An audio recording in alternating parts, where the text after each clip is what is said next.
হঠাৎ করে বাসায় মেহমান চলে আসাতে বাসা যা ছিল তাই ঝটপট রান্না করে নিয়েছি। সো আসসালামু আলাইকুম, হ্যালো এভরিওয়ান, আশা করি সবাই ভালো আছেন, সুস্থ আছেন। Welcome to my another blog. প্রতিদিনের মতো আমি আজকেও চলে এসেছি আমার আরেকটি ভিডিও নিয়ে। আমি আজকের ব্লগটি শুরু করেছি রাতের বেলায়, কারণ আমার মেহমানগুলো হঠাৎ করে রাতে চলে এসেছে, তাই আজকের রান্নাগুলো আমি রাতেই করে নিচ্ছি মেহমানের জন্য। আমি আজকে ডিম বোনা করবো, পালং শাক ভাজি করবো এবং লাল মুরগি রান্না করবো। সর্বপ্রথম রান্নার জন্য সকল উপকরণগুলো আমি কেটে দিয়ে পরিষ্কার করে নিয়েছি। আমি আমার প্রতিটা ভিডিওতে বলি, রান্না করতে যত সময় না লাগে তার চেয়ে বেশি সময় রান্নার উপকরণগুলো গুছিয়ে নিতে লাগে। রান্নার উপকরণগুলো গুছিয়ে হাতের কাছে নিলে তাহলে রান্নাটা বেশ তাড়াতাড়ি হয়ে যায়। আমি সর্বপ্রথম মুরগিটা রান্না করবো। মুরগিটা রান্নার জন্য চুলায় একটি কড়াই তেল দিয়েছি, এর ভিতরে এলাচ দারচিনিটা ভেজে তার ভিতরে পেঁয়াজ কুচি দিয়ে ঢাকনা দিয়ে কিছুক্ষণ ভেজে নিয়েছি। কিছুক্ষণ পর ঢাকনা উঠিয়ে আদা রসুন বাটা দিয়ে আরো একটু পেঁয়াজের সাথে ভেজে নিয়েছে যেন আদা রসুনের কাঁচা গন্ধটা না আসে। তারপর এর ভিতরে স্বাদ মতো লবণ, হলুদের গুঁড়ো, মরিচের গুঁড়ো, সামান্য পানি দিয়ে মশলাটা খুব ভালো করে কষিয়ে নিয়েছি।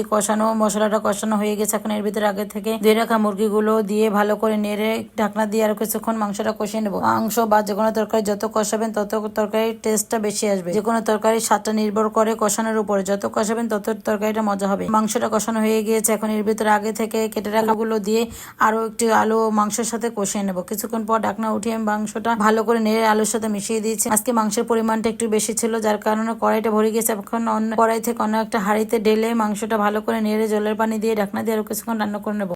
আমি মাংসের ভিতরে পরিমাণ মতো জলের পানি দিয়েছি। এখন জলের পানির সাথে মাংসটা নেড়ে ভালো করে নেড়ে এরপর ঢাকনা দিয়ে কিছুক্ষণ রান্না করে নিয়েছি। কিছুক্ষণ পর ঢাকনা উঠিয়ে নিয়েছি, মাংসটা হয়ে গেছে ভালো। এখন চুলা অফ করে দিয়েছি, চুলা থেকে মাংসটা নামিয়ে নিয়েছি। এখন মাংস নামানোর পরে আমি ডিম বোনাটা করে নেবো। ডিম বোনা করার জন্য চুলা কড়াই দিয়েছি, এর ভিতরে তেল পেঁয়াজ দিয়েছি। পেঁয়াজটা একটু হালকা করে ভেজে নেবো। হালকা করে পেঁয়াজটা ভেজে নিয়েছি। এখন এর ভিতরে স্বাদ মতো লবণ, পরিমাণ মতো হলুদের গুঁড়ো, মরিচের গুঁড়ো দিয়ে একটু তেলের সাথে ভেজে নেবো।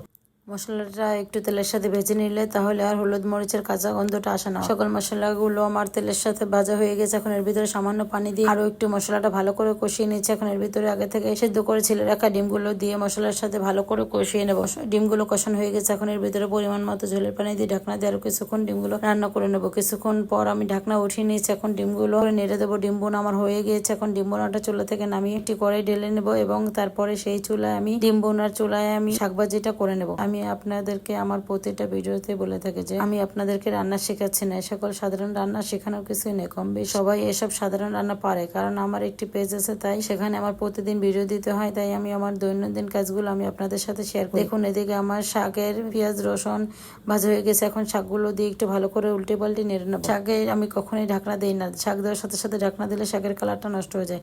তাই সবসময় শাকটা যখন নরম হয়ে আসে তখন আমি ঢাকনাটা দিই, যেন সিদ্ধ তাড়াতাড়ি হয়ে যায়। দেখুন উল্টে পাল্টে শাকগুলোকে আমি ভালো করে ভেজে নিয়েছি। শাক ভাজি হয়ে গেছে। এখন চুলা থেকে নামিয়ে নেবো। আপনাদের সাথে কথা বলতে বলতে আমার সকল রান্নাগুলো শেষ। আজ এ পর্যন্ত, আবার অন্য কোনো ভিডিও নিয়ে আপনাদের সাথে দেখা হবে। আপনারা আমার জন্য বেশি বেশি দোয়া করবেন, আমি যেন আপনাদেরকে নিত্য নতুন ভিডিও দিতে পারি। এবং আমার ভিডিওটি কেমন হয়েছে অবশ্যই জানাবেন, এবং আমার ভিডিওটি ভালো লাগলে আমার পাশে থেকে একটি লাইক, কমেন্ট এবং শেয়ার করবেন। আসসালামু আলাইকুম, আল্লাহ হাফেজ। আপনারা সবাই ভালো থাকবেন, সুস্থ থাকবেন।